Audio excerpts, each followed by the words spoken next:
Assalamualaikum warahmatullahi wabarakatuh. Perkenalkan, nama saya Catherine Amalia Hoirunisa, NIM 18110100033. Saya mahasiswa semester 5 dari program studi D3 Perawatan Fakultas Ilmu Kesehatan Universitas Muhammadiyah Purwokerto. Nah, di video kali ini saya akan melakukan edukasi mengenai teknik non-farmakologis untuk menurunkan nyeri. Dalam hal ini, merupakan pijat refleksi untuk menurunkan nyeri. Nah, sebelum kita membahas mengenai pijat refleksi, kita ketahui terlebih dahulu ya apa itu nyeri. Nah, nyeri merupakan suatu kondisi ataupun keadaan seseorang berupa perasaan tidak menyenangkan ataupun perasaan tidak nyaman yang secara subjektif dapat digambarkan. Nah, setiap orang memiliki perasaan nyeri yang berbeda-beda tergantung skala dan tingkatannya. Oleh sebab itu, hanya orang yang merasakan nyeri lah yang dapat mengungkapkan ataupun mengevaluasi nyerinya tersebut. Nah, selanjutnya kita bahas ya mengenai faktor penyebab nyeri. Nah, di sini kita akan membahas satu-satu mengenai faktor penyebab nyeri. Yang pertama itu ada mekanis, yang kedua itu ada termis, dan yang ketiga itu ada kimia. Nah, untuk yang pertama, mekanis. Mekanis di sini seperti contoh trauma jaringan tubuh seperti kerusakan jaringan, iritasi langsung pada reseptor nyeri, dan peradangan. Kemudian yang kedua itu ada perubahan pada jaringan, misalnya seperti edem. Dan yang ketiga itu ada sumbatan pada saluran tubuh, contohnya itu distensi lumen saluran. Dan yang keempat itu ada kejang otot, yang kelima itu ada tumor. Nah, faktor penyebab yang kedua yaitu ada termis. Nah, termis di sini maksudnya merupakan suatu kondisi di mana panas ataupun dingin yang berlebihan, misal pada luka bakar. Nah, terjadi kerusakan jaringan merangsang termosensitif reseptor nyeri.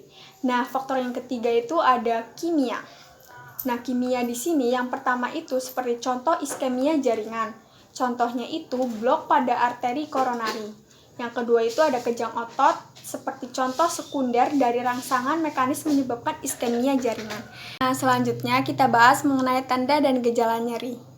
Yang pertama, gangguan tidur. Yang kedua, gerakan menghindari nyeri. Yang ketiga, raut wajah kesakitan, seperti merintih, meringis, ataupun menangis. Yang keempat, penurunan nafsu makan. Yang kelima, peningkatan tekanan darah. Yang keenam, peningkatan nadi. Yang ketujuh, peningkatan pernafasan. Yang kedelapan, frustasi ataupun depresi. Nah, 8 tersebut merupakan tanda dan gejala pada nyeri.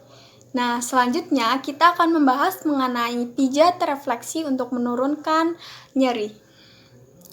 Nah, terapi pijat adalah istilah yang umum yang meliputi beragam teknis dan jenis pijat yang dirancang untuk mengatasi kondisi kesehatan fisik seperti nyeri.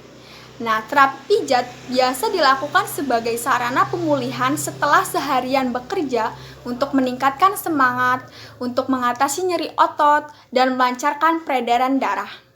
Nah, di antara beberapa teknik pijat yang paling umum digunakan salah satunya ialah pijat refleksi.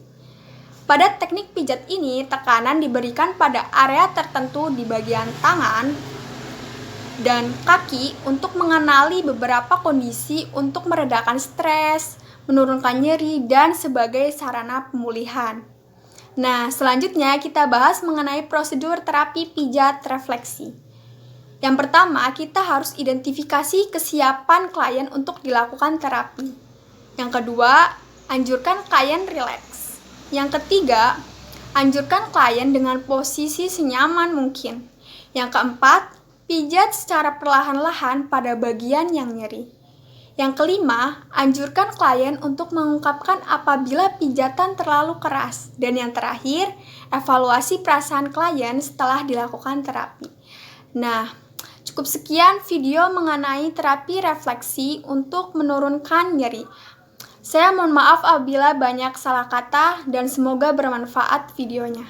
Wassalamualaikum warahmatullahi wabarakatuh.